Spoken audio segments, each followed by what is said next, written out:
I grinned as I parked my truck, wondering if Angie would be surprised that I was home early. I wasn't done with the repair, but it needed parts. Parts I had in stock in my shed. The job was 75 miles away, and normally I would have stayed until finished. But when I ordered the part I needed, I found it would be a 3-day wait. The farmer couldn't let his threshing machine stand idle that long, and I made repairs like this often, so I fabricated a few at a time. If I went and got it, the owner saved at least 2 days, and when you're farming and it comes to harvest, time was money, and he offered another $200 when I told him I knew where I could get the part. I never told him I made it because technically, while it wasn't illegal, it was frowned on, and I had a good relationship with my suppliers. I had come in off the farm road, pulling up to my service building. Smiling, I parked my truck, but it turned to a frown when I saw the vehicles. A flashy vintage Mercedes convertible with the top down and a black SUV. Just as I turned my key, the door flew open, and a huge black guy stood in it, a large automatic in his hands. Immediately fearing the worst for my wife, I raised my hands as he ushered me inside. I got a good look at his weapon, and though I had never seen one before, I recognized the silencer. Fear turned to terror when he ushered me to the dining room, and I saw Angie splayed out on the table, stark naked. A small man was there, also naked, her juices still glistening on his banana. He grinned. "You're not supposed to be here, but now's as good a time as any to share the news. The woman loves being with me, and I'm taking her home. We've been intimate for about 8 months now, and it was really convenient that you traveled so much." "What? Why? Angie?" I asked. She sat up, grinning. "You spoiled the plan, damn it.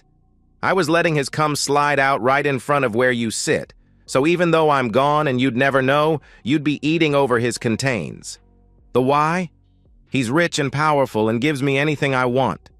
Of course, I had to leave most of it at his house, but now that you know, expect to see me in designer dresses in court, maybe even a fur coat depending on how long it takes." Small man was grinning. "Here's the deal. This is a nice place, so she gets it in the divorce.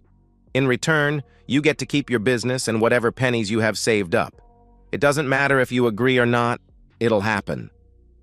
My house sat on 35 acres, all that was left of the big farm my great-great-grandfather had purchased before there was even a state here. I finally found my tongue. "Over my dead body." "Oh, you've chosen Plan B. I'll give you one more chance. Jerome, convince the man." The man answered. Jerome was probably 6'5" of bulging muscles, and he was grinning. "Gotcha, boss. I won't break anything on his right hand so he can sign." "Good idea. If he gives you any kind of fight, shoot him. Widowhood will work just as well, it might even be better." Jerome had laid his weapon on the table so he could kick ass.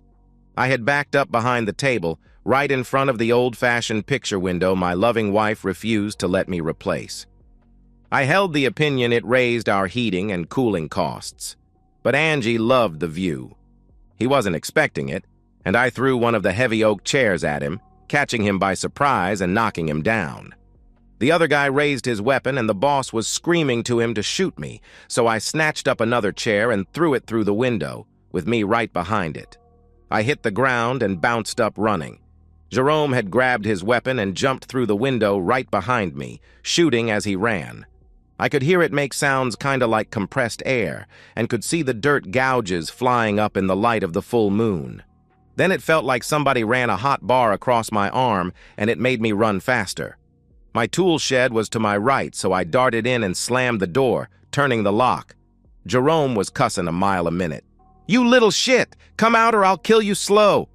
I was looking around desperately for a defensive weapon when I saw it.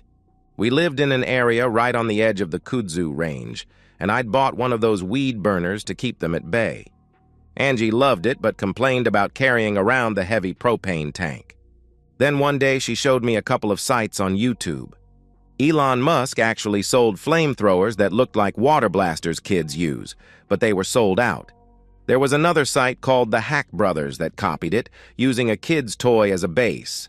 Being a welder, a machinist, and a mechanic, It didn't take me long to figure something out. I used an old 410 shotgun that a friend gave me because it was damaged and no good. I bought the parts, running a metal pipe up the barrel, then installing a burner head I'd modified until with a twist, it could go from a flame about 6 inches around to one a fourth that. A side effect was when it was turned down, it shot 3 times as far. It was rated at 3,400 degrees at full volume, and I figured it did about 4,000 when it was choked down. I put an adapter on to convert it to be able to run off the small cylinders campers used for stoves and lanterns. A full tank would last about 15 minutes, and I removed the trigger and replaced it with a high-powered igniter because the standard would choke down if you tried to ignite it with the valve wide open. The valve was right in front of the trigger guard. A flick of a finger opened it. Angie loved it, named it the Blaster, and here it was. I managed to screw a new cylinder on while he beat on the door, then reached up and unlocked it, just as he slammed it with his shoulder. He fell inside, scrambling up, pistol in hand, looking for me. When he saw me, the blaster was about 18 inches from his face. His last vision on this earth was the flame blossoming. When you get hit in the face with 3,000 degrees of heat at that range, bad things happen. Your eyeballs melt instantly, and your nose is charred down to cartilage.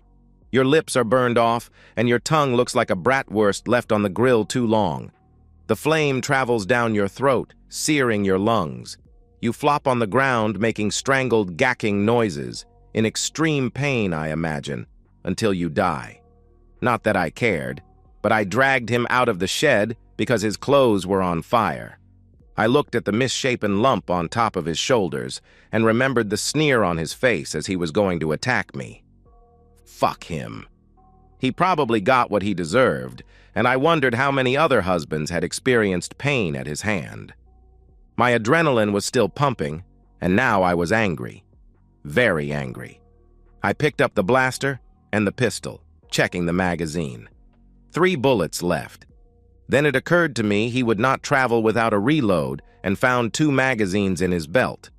I slammed a full one in, racking the slide as I walked towards the house. I didn't have a plan, but as I went by the little sports car, I had an idea. One long spray with the blaster had it on fire. Even the tires were burning. I waited by the door, waiting for them to notice. 3 minutes later, there were shouts and screams, and his other goon opened the door and was immediately shot in the face twice before he fell, deader than my marriage. I shoved the pistol in my belt and walked into the dining room. Angie must have embraced a nudist lifestyle because she was still naked, as was Asshole. He had a small automatic in his hand, but before he could bring it to bear, I gave him a shot with the blaster, right in the groin. He was incinerated from the top of his thighs to the bottom of his stomach. I'd never heard anyone scream that loud, and he twirled around, looking for... I have no idea. He still had hold of the pistol, and was emptying the magazine randomly. 2 rounds managed to find Angie. 1 to the head, the other to her crotch. She was dead before she hit the ground. This wasn't what I had in mind at all, but I didn't have time to deal with it. Instead, I focused on the asshole. He still held the pistol, more from instinct than anything else, but it was empty. The last thing he saw in this world was the bloom of fire as I gave him a 3-second blast to the face. It took him about 5 minutes to die. Exhausted, I started to sit down when I realized the house was on fire. It seemed I hit the curtains, and they went up in flames. My old house had interior boards made of heart pine that I had sanded down and stained. My insurance agent told me it added $5,000 in value, but that wasn't the point. The stained wood caught fire pretty quickly. I realized this could solve a lot of my problems, and I ran out past the burning car, threw the dead guy in a wheelbarrow, and rolled him up to the door, tilting it and dumping him beside his partner. I ran back to the shed, shut the door, jumped in my truck, and drove away, slowly, going out the same way I came in. Just before I got out of sight, there was an explosion, and a ball of fire shot into the sky, so the fire must have reached the gas tank of the car. As soon as I hit the main highway, I sped up, without passing a soul for 10 miles. An hour and a half later, I pulled into the little mom-and-pop motel I was staying at and went into my room. Then the shakes hit, as well as the regrets. I'd killed 3 people and was responsible for the death of my wife. I didn't sleep the rest of the night, but when dawn broke, I showered, walked to the diner next door, and managed a small breakfast. The farmer was surprised to find me in the field so early, and I told him I discovered I already had the part in the truck. 2 hours later, it was up and running, and I watched for half an hour to see if it was going to hold up. I knew it would be bad, but it was still a shock. All that was left of my home were 2 chimneys and a third of my back porch wall. The cops, the coroner, and people who showed no uniform but had "cop" written all over them watched me pull up. One deputy walked up slowly. I'd gone to school with Hal, we'd got drunk together for the first time when we were 16, double-dated, and I was even an usher at his wedding. "What the hell happened?" "I'm sorry, dude. It was almost gone when we got here and there was nothing the fire department could do," he replied. "Where's Angie?" I asked. He put his hand on my shoulder. "She was inside. We're waiting for the hot spots to go away so we can recover the bodies." "Bodies?" I asked shockingly. "Yeah, she wasn't alone. At least 3 more. And before you ask, we have no idea what's going on," he replied. I looked past him, noticing the 2 burned-out husks in the front and 2 more behind in what was the living room. It all caught up with me, the deaths, the betrayal, being awake for 40 hours straight, and I passed out.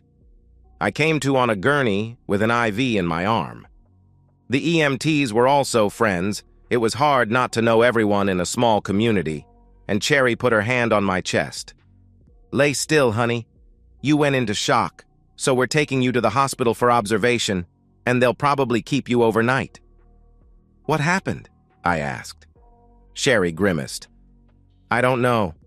We've never worked a scene like this, and I hope I never do again. The only reason we were here to start with was to haul the bodies to the morgue." She realized what she had said and put her hand to her mouth. "I'm so sorry, Johnny. Let's get you on the bus." I was admitted, checked over pretty thoroughly, and given a small shot that knocked me out for 11 hours. When I woke, some kind of alarm went off, and a pair of nurses and a doctor came in immediately. They put me through a set of small physical and mental exercises and declared me fit. "How soon can I get out of here?" I asked. The doctor grinned. "In a hurry? The kitchen is featuring meatloaf tonight, and I know you don't want to miss that. Seriously, we'll check you again in 5 more hours, and unless something unforeseen comes to light, you can leave then." The nurse stayed behind. "Do you feel up to visitors?" "Who knows I'm here?" I asked. "Everybody in the county, and probably the state. A burned-down house with 4 dead bodies tends to make the news. Hal, the deputy, 3 guys from the SBI, and 2 guys who won't say but have Fed written all over them, and your family. I might as well get it over with. Send in the cops first." Hal made the introductions. 1 homicide investigator and 2 arson experts from the state, and 2 Homeland Security special agents. The state boys started the ball rolling. "First, let us convey our condolences to your wife. I know this is hard, but do you feel up to talking?" "Sure, but I don't know what to tell you. I left the day before yesterday with a kiss from my wife and a nice house, and I came home to find my home burned to the ground with her in it. I probably got more questions for you than you do for me. Let's start with your timeline. I understand you have a business that requires you to travel from time to time, correct?" he asked. I gave them the Reader's Digest explanation of my business, and that travel was required 2 or 3 times a month, but most of my business was local and I worked from home, traveling as little as half a mile to 30 miles for clients. That was my whole business. You couldn't come to me, so I came to you for a very good rate. "I'm assuming you can verify your whereabouts?" he asked. I gave them the number of the farmer I'd worked for. I also gave them the numbers for the motel, as well as the name of the diner I'd eaten at. They wanted more detail. How am I supposed to do that? I went to the job. I did the job, ate at the diner, Slept at the motel. I'm sure they can give you a better timeline than I can. Do I need a lawyer? Am I accused of anything? My wife is lying in the morgue, for God's sake. One of the feds spoke up. No one is suspecting you of anything as yet. If you feel you need a lawyer, we'll stop and make it more formal. Judging from your reaction, there's a lot more at play here than you realize. We'll have all the bodies identified by tomorrow, but we got a lot of information from running the tags. Once we get verification, we'll proceed. My blood pressure spiked, alarms went off, and the nurse threw them all out. Hal showed up by himself the next morning, picking me up and taking me to the station, where I was interviewed again. The feds were asking random, unconnected questions, and I felt like they were fishing. My temper finally got the best of me. Know what? Fuck you guys. You're handy with questions but don't like to give answers. So charge me with something or cut me loose. I'm done talking now. Keep it up, and lawyers get involved. I may release a statement to the press, expressing my disappointment over the harassment I'm getting from authorities while my wife is laying in the morgue. There were a few minutes and a lot of side-eye glances. I finally got up, and one of the feds asked me to sit back down. We've identified all the bodies. One, unfortunately, is your wife. It appears she was shot, as was one of the men in the hallway. The other, and the man in the living room, seems to have died in the fire. None of this makes sense. If two weren't shot, why didn't they exit the house? One of the SBI took over. Your house was deliberately set on fire, and the living room was ground zero. We're pretty sure they used some type of accelerant, but the analysis isn't complete yet. Do you know who Zeb Burns is? He's the senator, isn't he? The one that's under investigation? I replied. Correct. The man in the living room with your wife was his son, Brad. We suspect he was Daddy's bagman, and they were mixed up with some really shady people, with millions in play. The two men were the bodyguards he traveled with, Jerome Stiles and Henderson Franks. This may be a tying up loose ends type of deal. The senator is sweating bullets right now, he replied. They weren't very good bodyguards if they all ended up dead, were they? Now that you know who they are, can you find out why they were at my house? I never heard of any of them except the politician, I answered. The Fed grimaced. It seems your wife was having an affair with Brad Burns. We have a few surveillance photos of them together from 2 weeks ago, at the Excelsior. I sighed. I'd say that's a damn lie, but you got proof, so I'll accept that. Any idea how it started? No, but your wife was a very pretty woman, and he seemed to have a knack with the ladies.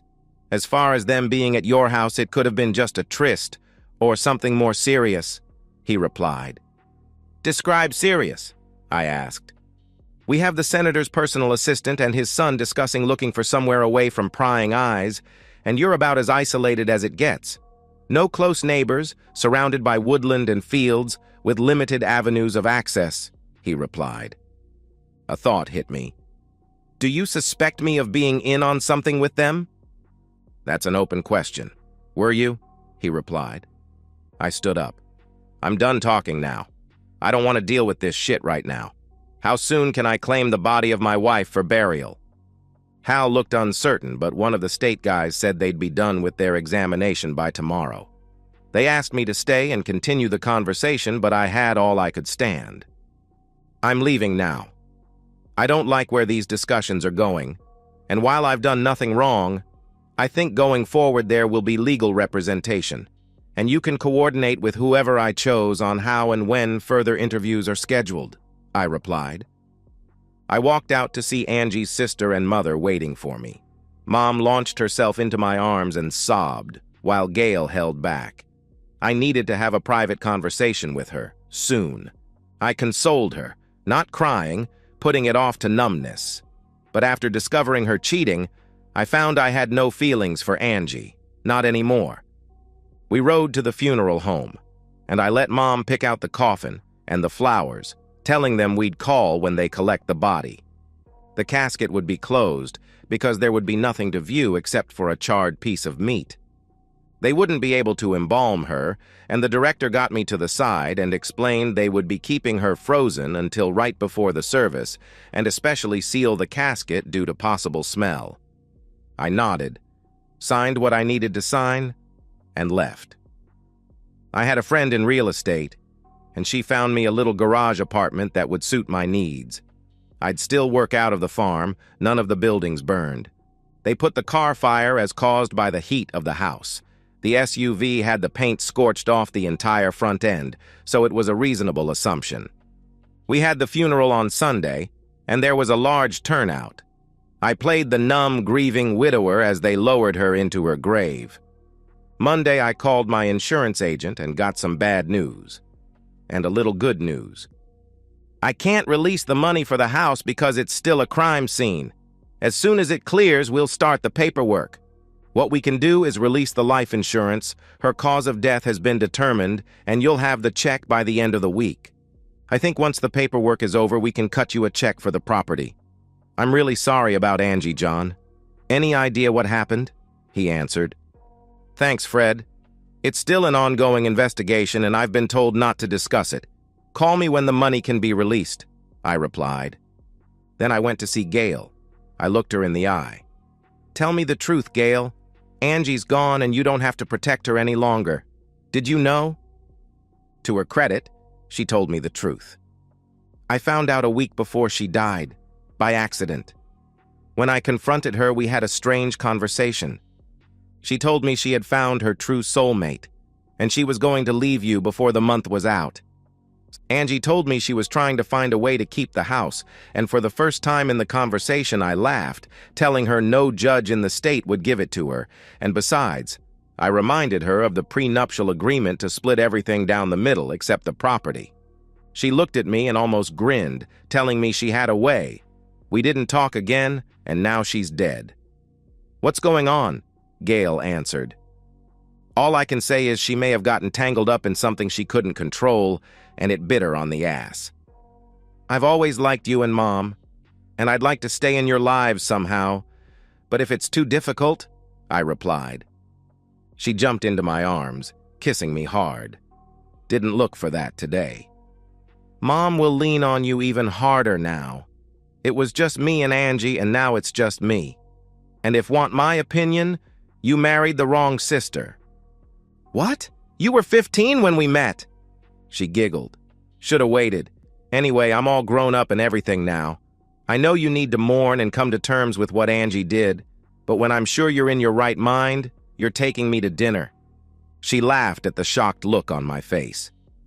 Okay, with that out of the way, Mom doesn't know about Angie. I think the way she died makes her suspect, but we need to let her keep the image of her as a good daughter intact. It would serve no purpose to tell her. Agreed. I like your mom too much to cause her pain, I replied. The cops released the body 2 weeks later, determining she expired from a gunshot to the head from the .380 automatic found on the scene. It was burned pretty badly, but they ejected the magazine and found Brad Burns' fingerprints on the shells, despite all the rounds exploding from the heat. The week after that, I got the life insurance. I felt bad for taking it, but I realized the whole fiasco was not of my making. If she'd stayed faithful, it wouldn't have mattered, and she'd still be alive. I never meant for her to die. I wanted her to live a long, regretful life, but it was not to be. It took almost a year before I got the check for the house. It was enough to build a really nice one back, on the other side of the property.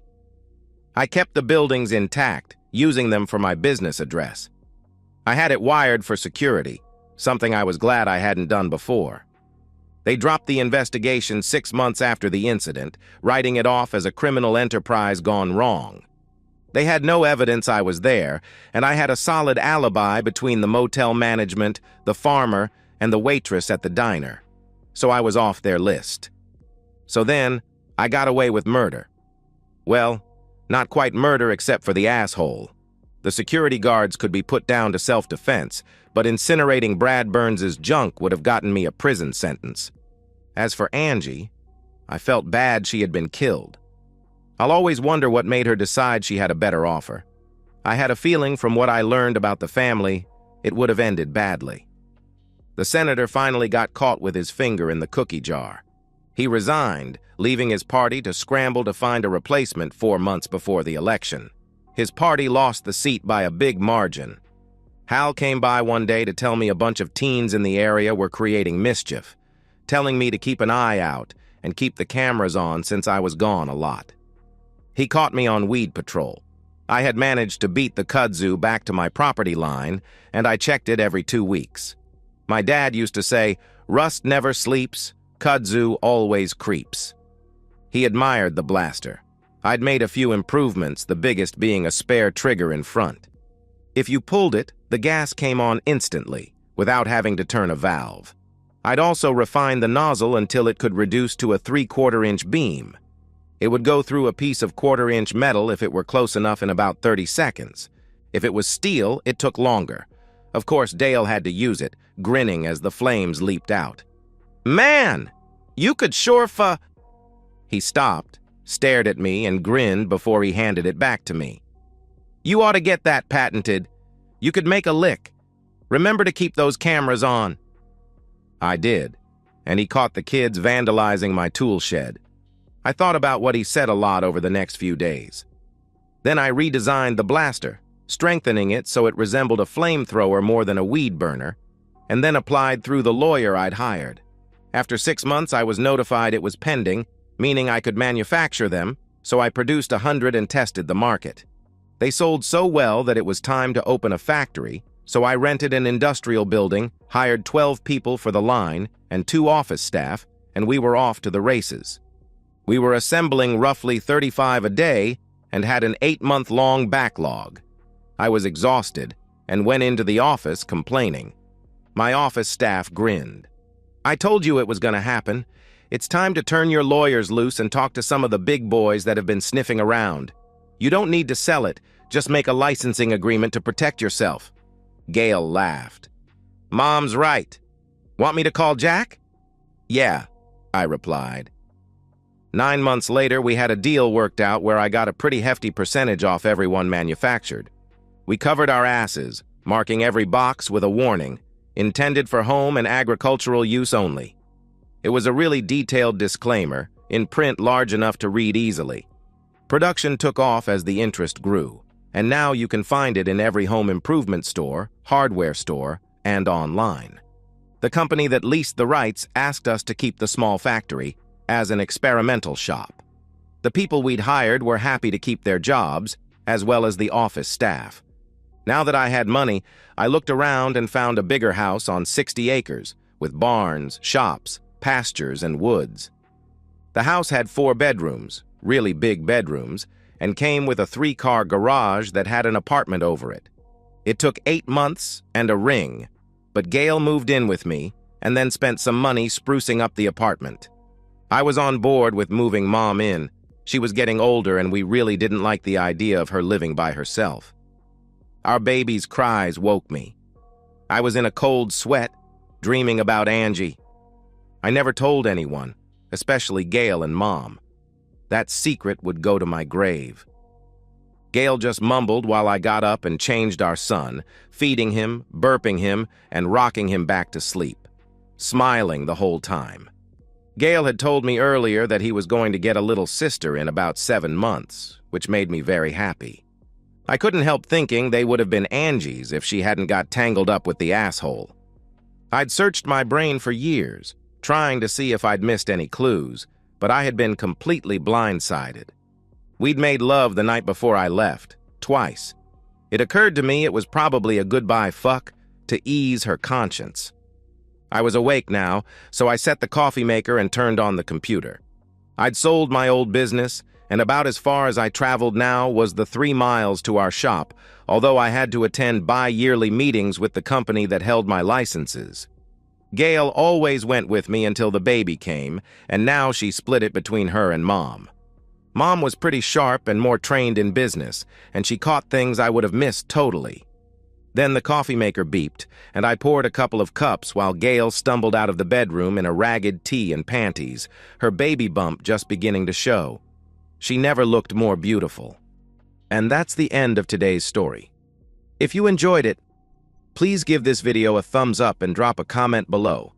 Your support helps the algorithm push my content further. If you're new to the channel, don't forget to hit that subscribe button. It really helps me keep creating more stories for you. Thanks for watching, and I'll see you in the next one.